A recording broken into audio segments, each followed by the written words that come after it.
Anupama serial से related update लेकर आ चुके हैं हम आपके बीच में। अनुपमा सीरियल में एक कहानी चल रही है मोरवी गांव में, और मोरवी गांव में जो विलन का किरदार एक तरह से निभाया जा रहा है वो है प्रकाश भाऊ की तरफ से, और वहीं पे सोनू जो राठौड़ है जो इससे पहले समर का कातिल था वो उसको भी अब दिखाया जा रहा है अनुपमा शो में। लेकिन इन सब विलन को देखते हुए जो पब्लिक का सबसे ज़्यादा गुस्सा निकल रहा है वो प्रकाश भाऊ पे नहीं निकल रहा, वो सोनू पे भी नहीं निकल रहा, वो निकल रहा है सरिता ताई पे। जी हाँ, सरिता ताई को देखकर पब्लिक काफ़ी ज़्यादा आग बबूला है, क्योंकि सरिता ताई से जो उसने उम्मीद की थी या सरिता ताई ने अपने आप को जो दिखाया था पब्लिक के सामने में वो बिल्कुल नहीं दिखी। रिसेंट एपिसोड में फिर से एक धोखेबाजी करती हुई नजर आई सरिता ताई, लेकिन ये धोखेबाजी का असर उसे ही झेलना पड़ेगा आगे जाकर। क्या कुछ होने वाला है और क्या कुछ दिखाया जाएगा मेकर्स के द्वारा आपको, उस पर बात करते हैं इस वीडियो में। हमने देखा रिसेंट एपिसोड में कि प्रकाश भाऊ ने जब राही को किडनैप किया या राही की उस चाल को समझा और उसके बाद उसे बंधक बनाया, तो साथ ही साथ उसने किसे भारती को छोड़ दिया, जसप्रीत को छोड़ दिया, और साथ ही साथ सरिता ताई को भी जाने दिया। और सरिता ताई से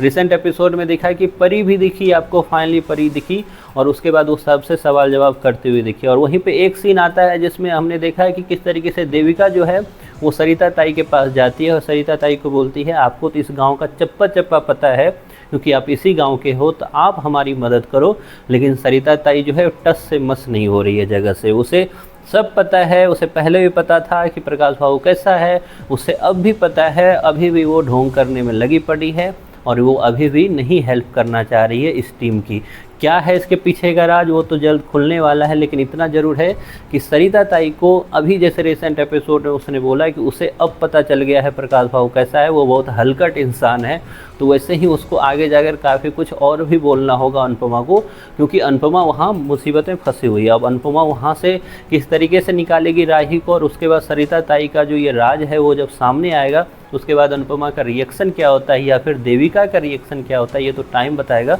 लेकिन इतना ज़रूर है कि सरिता ताई को देखकर ऑडियंस या पब्लिक जो है बिल्कुल खुश नहीं है, क्योंकि वो सरिता ताई जो मुंबई के चौल में बदलने का रूप, उसका फिर डांसिंग कंपटीशन में हेल्पिंग हैंड, या फिर उसके बाद अनुपमा का साथ देना, फिर अनुपमा के साथ हाउस में रहना, उसमें चोरी होना, उसके बाद फिर से अनुपमा का सरिता ताई को साथ देना और उसके चलते पाखी को थप्पड़ मारना, ये सब कुछ जो पब्लिक को है वो याद तो आता है। और इस सब चीज़ होने के बावजूद सरिता ताई का ये रूप जिसमें वो अनुपमा का बिल्कुल साथ नहीं दे रही है, तो पब्लिक को कहीं ना कहीं गुस्सा भी आया, और कुछ पब्लिक ने तो हैशटैग भी चलाया हुआ है सरिता को लेकर। क्या होगा इसके आगे हमने पहले भी वीडियो में आपको बताया हुआ है कि सरिता ताई का राज खुलेगा, और सरिता ताई ही फिर, क्योंकि सरिता ताई का रोल खत्म होगा इस मोरवी गांव के बाद, फिर से शाह हाउस और कोठारी हाउस ही आपस में होने वाले हैं। मुंबई के जितने किरदार थे ऑलरेडी पहले वाले किरदार चले जा चुके हैं, भारती, जसप्रीत और सरिता बची हुई है। नेक्स्ट नंबर जो है सरिता का, तो सरिता का अंत जो है मेकर्स करने वाले हैं, किस तरीके से करेंगे